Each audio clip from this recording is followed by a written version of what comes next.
Itu sudah dikasih tahu kalau nanti ada asap, ada api, nggak usah lari ya, biasa aja ya. Nah, begitu terjadi asap dan api, ini satu orang nggak tahu nih ngelihat dan dia nggak lari. Kenapa? Karena dia ngeliat yang lain. Kenapa nggak ada yang lari ya? Ketika nggak ada yang lari, dia juga nggak lari karena dia pikir itu baik-baik aja. Nah, maka muncul satu teori, mob mentality. Ketika orang tuh berbarengan, itu menghilangkan kemandirian dia dan menghilangkan kemampuan dia untuk berpikir kritis. Kenapa? Karena dia ngarepin orang lain untuk melakukan itu. Sayangnya semuanya mikir begitu. Maka berlakulah semakin banyak orang semakin mudah dikendalikan. Ini yang terjadi di lapangan dan di orang-orang di bawah. Mereka itu mob mentality. Kenapa ini orang bagus? Karena terkenal. Kenapa nih orang bagus? Karena sering disebut-sebut. Berarti orang terkenal, orang yang masuk publikasi, orang yang di exposure, itu adalah orang-orang yang benar.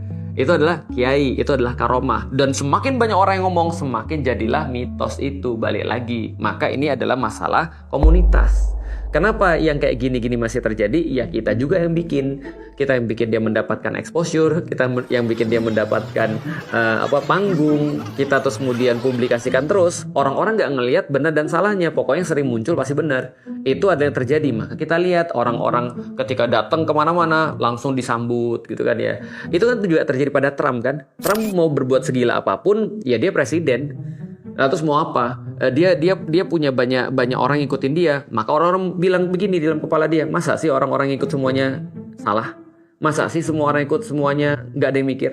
Tadi mob mentality tadi, ini yang terjadi di Indonesia. Apalagi di Indonesia. Balik lagi yang awal ketika individu-individunya tidak terdidik.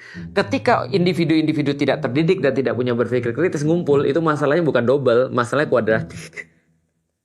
Jadi gini ya. Ada sesuatu yang menarik kemarin. Ada seorang stand up ngomong begini. Hal terburuk yang dilakukan oleh internet, dia bilang, atau sosial media adalah membuat orang-orang yang bodoh itu terkoneksi. Kenapa? Karena ketika mereka tidak ngumpul dan tidak terkoneksi, mereka mudah dipatahin. Karena kalau orang-orang bodoh ini tersebar di antara orang-orang pintar atau minimal orang-orang yang normal, begitu mereka ngomong sesuatu yang salah, itu semua orang akan bilang, nggak gitu kali. Dan dia akan mikir, oh ya berarti nggak gitu ya.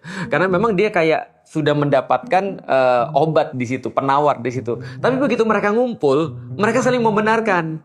Gitu maksudnya. Nah, ketika mereka saling membenarkan, kita ngasih tahu kita yang dihajar. Nah, makanya kita tidak bisa untuk membuat orang-orang yang tadi yang tidak punya daya berpikir kritis itu ngumpul lalu kemudian membenarkan satu orang.